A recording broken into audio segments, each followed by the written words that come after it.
I spent nearly every weekend at this little church in Colorado, finding their acceptance on some level for my hope that the mysterious world of angels and demons, it was real. Lifting our voices in prayer, the space lit with candlelight, incense sweetening the nostrils, they created this all-powerful perception that there in that small space, swirling around our minds, our heads, and in our hearts, was divinity, pulling us ever closer towards a world of magic and mystery. And how easy was it for my already inspired imagination to start to accept these legends of the Judeo-Christian tradition,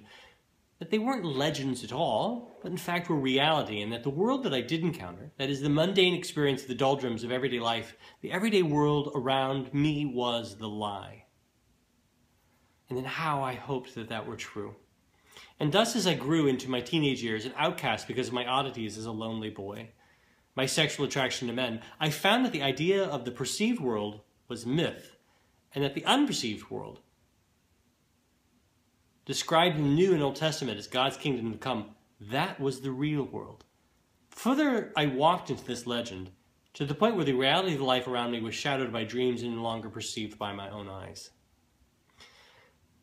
It was no difficult task at that time to imagine myself a priest. I had practiced all of my childhood spell casting, pretending to be a magic dweller, and I donned a superhero's cape so frequently as a child that my small town, people knew me as Batman. And when I grew older, I was encouraged to put childish things away, those dreams of dragons and fire, and to embrace the mysterious life of Christ, his father, his Judaic traditions, and his history. And these dreams, they weren't considered childish by my family, the adults and the leaders of the real world around me, and so I allowed my hope to rest on those myths and legends. Looking at the world I had dreamed of, that world of heroes and magic as a boy, I did not believe that a normal life of the working man would suit me, and thus I stepped into the journey of evaluating the possibility that perhaps somehow, in my uniqueness, I personally was summoned by the God of Israel to become his hero, his magic user, his persona Christi. So I asked my parents, and I asked my friends, I asked my priest, and they all agreed. It was a good life to be called to, the priesthood. There was never any doubt that the life of a man called to be in servitude to the proclamation of a legend of Christ was at all undesirable or bad. And in fact, every person I asked encouraged me on this journey. Never once did a single person in the life I lived ask me if in fact it was because I believed in God I felt called to be a priest. Or if it was because that I hoped that the legends of the gospel and the Judeo-Christian traditions were true. So I wasn't asked if I believed it or if I hoped to believe it. And the difference rested between the dreaming and the believing.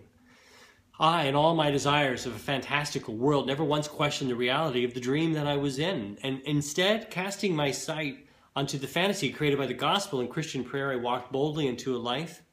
of the priestly based on the Roman tradition of faith and mystery. And so when I first placed my soles on the ground of a monastery, the rising cathedral above me, soaring like a castle set in one of my medieval fantasies of childhood, it was apparent that I could dwell further and further in the legend of the Christ. The swirling black robes of the Benedictine monks summoned me from my own dreams of boyhood into this adult fantasy, and I could not help but be seduced.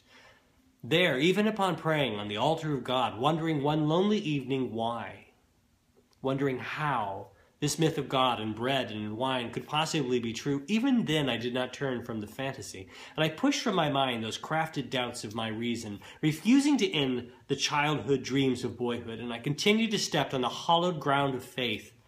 My souls guided my soul into further mystery, into further fantasy, and as I sank lower and lower into the faith world of God and angels, it was easier and easier to ignore the rattle in the very back of my mind, shaking at me the words,